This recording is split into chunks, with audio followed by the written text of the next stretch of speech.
Now let's repeat the steps what we did for x-axis on the y-axis. The x-axis and y-axis meet at a point and a 90-degree angle is formed.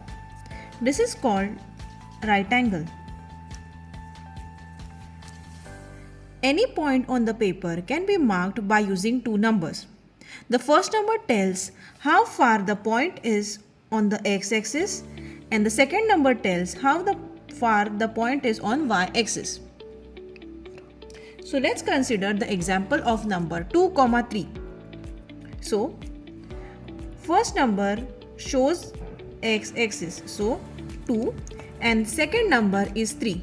So 1, 2, 3, and the point where both of these lines meet is called point 2, 3. So let's mark it as point 2, 3.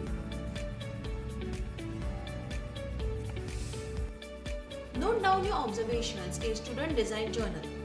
Now mark 4 stars at different places on the origami paper. Now exchange your origami papers with your partners. Check if the stars drawn by your partner are correct. Now try connecting these stars. Did you find any unique shape? How this shape is different from others? Now let's revise what we have learned today. Today we learned about coordinate system, what is x-axis and y-axis and what is the difference between them, and we learned how to mark points. That's all for today. Thank you.